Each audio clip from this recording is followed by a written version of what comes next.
Join me now here, Democratic strategist Dave Jacobson and Republican consultant John Thomas. Okay, let's pick up on the issue with Russia because in that interview, that joint interview, he went on to say that he could lift sanctions on Russia. NATO was obsolete.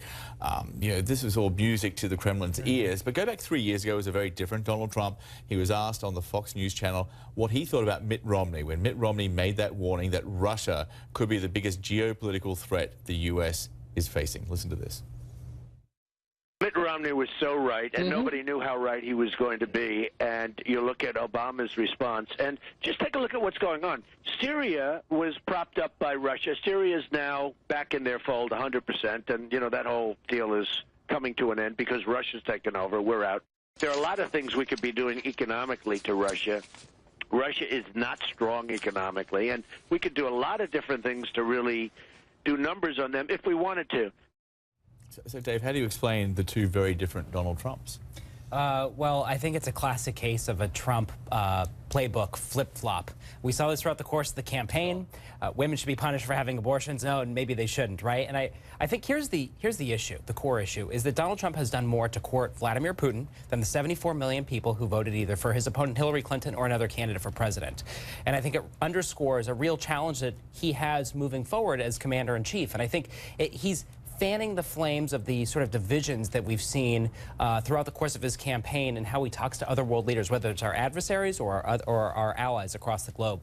And I think increasingly this is going to create bubbles and blisters within the Republican Party because you've got members of Congress who continue to see Russia as an adversary and as an enemy of the United States. And John, Donald Trump in 2014 was much closer to the conventional Republican, the John McCain's, the Lindsey Graham's.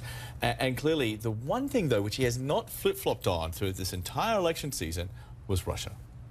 And that's which is a very different, as I said, a very different Donald Trump in this election campaign than a couple of years ago. But Donald Trump also was pro-choice. Now he's pro-life. I mean, gasp. But politicians flip-flopped and changed their positions. But he changed his position a lot in the campaign, but he never changed it on Russia. Well, I think his philosophy is he just wants to leave all options open on the table. I think Mr. Thomas eloquently laid out what's going on in the UK, but then again, they did have the Brexit. It's not a populist wave sweeping not just across the United States, it's across the world. But doesn't it beg the question of what Vladimir Putin or the Russians or Kremlins have on Donald Trump? He's going out and alienating himself among all of our allies across the globe, whether it's Mexico or Germany or NATO alliances. But he consistently, you're right, John, he consistently has hugged Vladimir Putin. It raises real questions that ought to be asked about what his real relationship is with Russia. I think we'll see as soon as he takes office. Well, it's in 4 days or less. There's another development which is, for us in the media, which is concerning. It's about the possibility of reporters covering the Trump administration actually being evicted from the White House press room. I mean, they've been there since 1901. It's a very tiny room. It used to be a pool which was basically closed in and made into the press room. The concern here, though, Dave, is that this is a slippery slope. It's a slippery slope, and it creates a buffer between the president and the press. And one of the fundamentals of our democracy is to have a powerful, robust press that can ask the tough questions and be critical of those in power. And I think by moving them out of the White House, I think it's going to fan the existing flames that have been going on. And it's emblematic of what we saw in the Clinton administration. 1993, I'm a big fan of George Stephanopoulos, but when he was communications director, he created a physical barrier between his staff and the press corps. One of the things that David Gergen, a senior advisor to the then President Bill Clinton, who came in, was charged with doing was creating a better relationship with the press and the White House. And so he moved that physical barrier.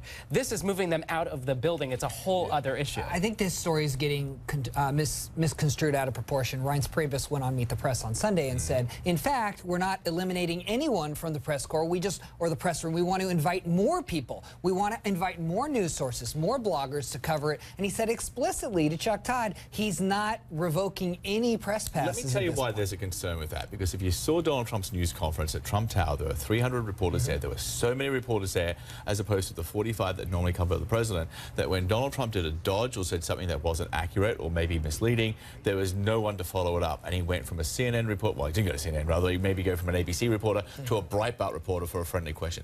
That's the concern, that this room could be filled with hundreds of reporters and bloggers and commentators who are friendly to the administration. Well, I mean, I think that the difference is, in a Democratic administration, he has a whole press corps that's friendly to him, by and large, where Donald Trump goes, I've got it. Well, but a Republican perspective is, at least. And so Donald Trump thinks he's got to bring in people that might give him a fair shake. Okay, well, one of the issues that we have is Donald Trump and his Twitter account. He's into that Twitter feud with John Lewis, who was an icon of the civil rights movement. He had a meeting on Monday at Trump Tower with the son of Martin Luther King. And this is what Martin Luther King III said to reporters after he had that meeting with Donald Trump.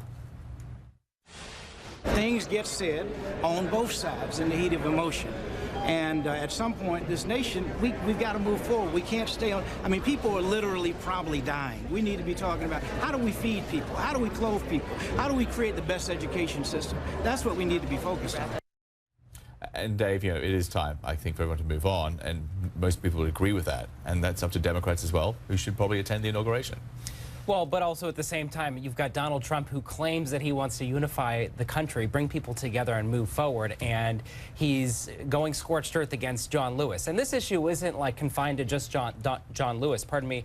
His campaign and his transition has largely been tone deaf to racial issues in this country. He continues to say that African-American, areas, communities are in flames, are failing neighborhoods. Disasters is his right, favorite word, precisely. And I think it really underscores a real lack of understanding of the African-American community and the inconsistency that he has, or the inability he has, to be a coalition builder, to bring people in and to solve these problems rather than just exacerbating them. See, here's the problem. This should be bigger than the office holder. This should be about the office and respect for our government and the institution. And the fact is, John Lewis, this isn't the first time he's boycotted inauguration. He wouldn't go to George W. Bush's either. This is just a case where they're putting politics before respect for our government, and that's disgusting. Just like they were charging the Republicans for being the party of no against Barack Obama, what they're doing now is being the party of no against Donald Trump because it scores points. The ones who are not attending the inauguration are all in safe liberal districts where they're just going to get kudos from constituents.